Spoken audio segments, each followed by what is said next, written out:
പ്രധാനപ്പെട്ട കാര്യങ്ങളെല്ലാം തന്നെ ഒരൊറ്റ പ്രസംഗം കൊണ്ട് ആ നാടിനെ കയ്യിലെടുക്കാൻ അദ്ദേഹം കഴിഞ്ഞു. ഇങ്ങനെ ഒരു 100 സംഭവങ്ങൾ. ഞാനും അദ്ദേഹവുമായിട്ട് 2 സിനിമകൾ ചെയ്തിട്ടുണ്ട്. ഒരു കാര്യം എനിക്ക് തുറന്നു പറയാം, എനിക്കൊന്ന് സത്യനന്ദിക്കാടിൻ്റെ അടുത്തും ഒരു പരിധി വരെ ചിലപ്പോൾ എപ്പോഴെങ്കിലുമൊക്കെ വഴക്കിട്ട് കാണും.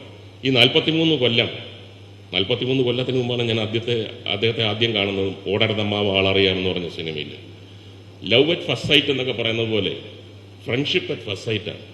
ഫസ്റ്റ് തന്നെ കൈ കൊടുക്കുന്ന ആ ബന്ധം ഞാൻ ഫോൺ വിളിക്കുന്നത് വരെ കാത്തു സൂക്ഷിച്ചു. ഒരിക്കൽ പോലും അദ്ദേഹം ഈ സിനിമ എടുത്ത് അതിനകത്തൊക്കെ സാമ്പത്തിക പ്രശ്നങ്ങളൊക്കെ വരുന്ന മേഖലയാണ്. അദ്ദേഹം എഴുതിയ സിനിമയിൽ ഞാൻ ഹീറോ ആയിട്ട് അഭിനയിച്ചിട്ടുണ്ട്, അദ്ദേഹം ഹീറോ ആയിട്ട് അഭിനയിക്കുന്ന സ്ഥലത്ത് ഞാൻ ചെറിയ റോളിൽ അഭിനയിച്ചിട്ടുണ്ട്. അപ്പോഴൊന്നും തന്നെ ഒരു പ്രാവശ്യം പോലും അദ്ദേഹം എന്നെ ഏതെങ്കിലും തരത്തിൽ മുഖമൊന്ന് ചുളിച്ച് സംസാരിച്ചിട്ടില്ല.